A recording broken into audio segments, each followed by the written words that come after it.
La crise du Covid a replacé la santé comme priorité publique. Dans la région Grand Est, 12% des jeunes se disent en mauvaise ou très mauvaise santé psychique, tandis que 41% des étudiants français déclarent souffrir régulièrement d'isolement. Sur la santé, plusieurs quartiers strasbourgeois sont considérés comme des déserts médicaux, les hôpitaux sont à bout de souffle, tandis que 12,3% des enfants en classe de grande section maternelle sont obèses à Strasbourg. Pourtant, Strasbourg n'est pas resté les bras croisés et a innové dans le domaine de la santé, avec notamment le dispositif de l'ordonnance verte pour les femmes enceintes, le sport santé sur ordonnance ou plus récemment la création d'une maison de la santé mentale. Sujet particulièrement important aujourd'hui, quelles sont les propositions des candidates et des candidats sur le domaine de la santé?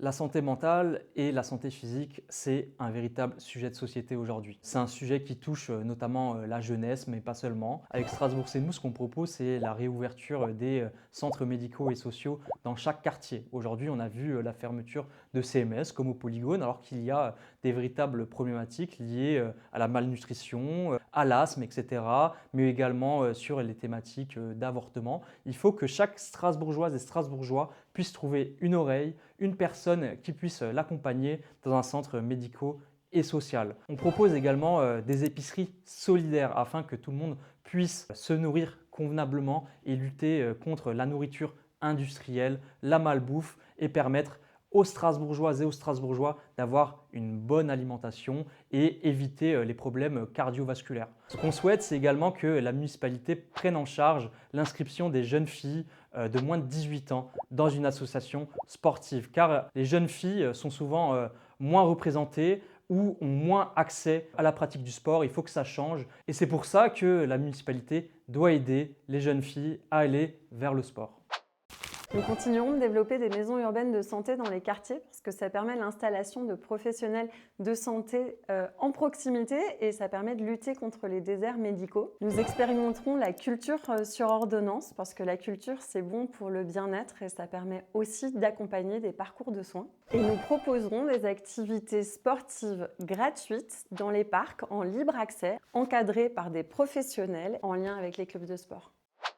Premièrement, c'est souvent ignoré, mais il y a 7 déserts médicaux urbains à Strasbourg. Et donc aujourd'hui, on a un vrai défi sur l'offre de soins et l'accès aux soins. Pour attirer des spécialistes, des généralistes et réduire ces fractures, il faut agir sur la circulation, sur le stationnement et sur les transports. On a vu que la politique de stationnement en place depuis 2023, elle avait rendu plus compliqué aujourd'hui le fait de se faire soigner à Strasbourg. Deuxièmement, un vrai plan sur la santé mentale et la santé dans nos quartiers, avec des maisons urbaines de santé dans l'ensemble des quartiers de Strasbourg. Et puis, penser la ville des 4 générations. Une ville où il faut accompagner le vieillissement, l'autonomie, le maintien à domicile. Savoir que dans les prochaines années, malheureusement, le nombre de personnes atteintes d'un cancer explosera lui aussi.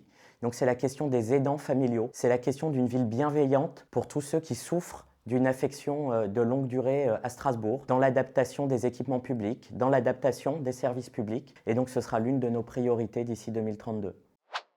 Premièrement, c'est un plan d'incitation pour faire revenir des médecins, notamment dans les quartiers sous-dotés. C'est une des priorités parce qu'on voit qu'il y a des difficultés d'accès à la médecine. Deuxième mesure, c'est un plan sur la bonne alimentation. On sait très bien qu'aujourd'hui, on a un problème majeur sur l'obésité et la malbouffe. Donc, c'est de faire des campagnes de prévention pour effectivement pousser à la vie saine et à la bonne alimentation, avec aussi des aides, des bons d'achat avec des commerces locaux identifiés pour accéder à ce type de produits. Et puis, la troisième mesure, c'est un sujet qui est souvent pas mis en avant et moi j'ai eu beaucoup de demandes avec cette problématique de l'autisme. Et il y a un manque de structure en France et à Strasbourg aussi. Et donc je souhaite créer une structure spécialisée pour les enfants autistes pour éviter que des parents soient désemparés et pour répondre finalement à cette demande. L'accès aux soins est un besoin fondamental, ce n'est pas un privilège. À Strasbourg comme ailleurs, il recule sous l'effet de l'austérité. Pénurie de soignantes et de soignants, hausse des coûts, hôpital public asphyxié pendant que le privé prospère. La santé est de plus en plus considérée comme une marchandise, comme les autres, au détriment des plus précaires. Face à cette privatisation rampante, nous devons reprendre la main. Une Strasbourg insoumise fera de la santé un bien commun, accessible à toutes et à tous. Concrètement, nous agirons sur plusieurs volets. Nous créerons des centres de santé municipaux pluridisciplinaires en lien avec des établissements publics hospitaliers. Ce sera une manière à la fois d'améliorer le maillage des soins existants sur l'ensemble du territoire, mais aussi de lutter contre les structures privées lucratives. Nous voulons aussi mettre en place une mutuelle municipale pour améliorer l'accessibilité des soins pour toutes et tous. Nous voulons défendre et soutenir les associations essentielles à la santé et aux droits des femmes, notamment face au désengagement de l'État. Et puis enfin, nous devons absolument lutter contre les inégalités environnementales de santé, notamment dans les zones industrielles et au bord des écoles, en mesurant la pollution et en la réduisant. Alors nous avons encore beaucoup trop de déserts médicaux à Strasbourg. L'idée pour moi, c'est de créer davantage de pôles et des maisons médicales à Strasbourg avec des médecins, des infirmiers, des psychologues dans tous les quartiers de Strasbourg. Ma deuxième mesure concernant la santé, c'est de mettre en place des campagnes et des programmes anti-harcèlement à l'école.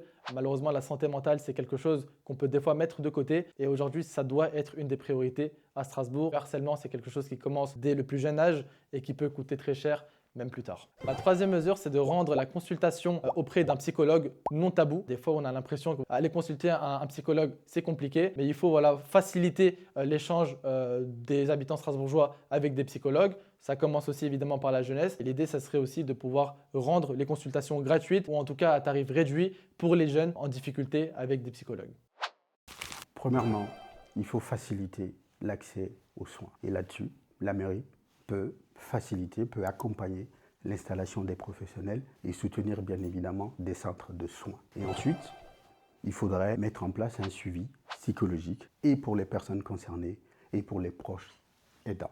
Et enfin, il faudrait s'occuper de l'origine de ce phénomène. Et aujourd'hui, on est convaincu, avec des échanges qu'on a eus sur le terrain, que l'origine provient de l'isolement. Et à ce niveau, il faut créer un lien social qui peut être générationnel, de la petite enfance à nos aînés, et bien évidemment mettre en place des leviers qu'on a, notamment la culture, le sport, pour sortir de l'isolement.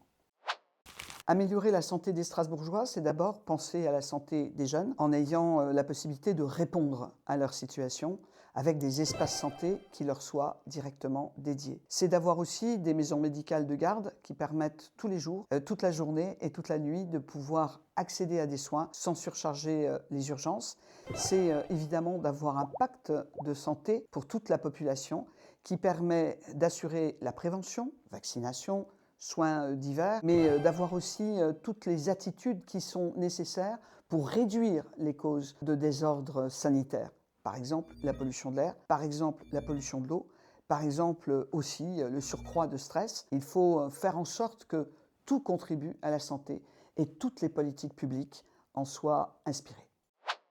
Alors il y a un premier élément qui me semble absolument essentiel, c'est le sport. C'est évidemment bon pour sa santé, c'est bon pour se sentir bien dans sa peau, mais c'est aussi une formidable manière de rencontrer, de lutter contre l'isolement. On voit bien le succès des courses de Strasbourg, du mercredi run. Je crois que l'enjeu c'est évidemment le sport, mais c'est aussi d'être ensemble et de vivre ensemble. Et cela est notamment possible par le sport, mais aussi la culture. Je veux lancer un grand plan de rénovation des gymnases pour offrir aux Strasbourgeois des infrastructures dignes de ce nom. Elles ont été délaissées ces dernières années et aujourd'hui nous devons mettre le paquet, investir très largement pour proposer vraiment une vie sportive de très grande qualité et faire de Strasbourg la grande capitale du sport. Évidemment rendre la santé davantage accessible en développant les maisons urbaines de santé dans nos quartiers, mais aussi en permettant de faire en sorte que nos médecins soient encore mieux formés et soient formés dans de bonnes conditions. La faculté de médecine date des années 60, il faut mettre le paquet pour pouvoir la rénover enfin. Et la dernière mesure, c'est de favoriser un accompagnement psychologique pour tous. Parfois, lorsqu'on est dans la difficulté, eh bien, on n'a pas toujours le réflexe, ou même parfois on en a honte, d'aller faire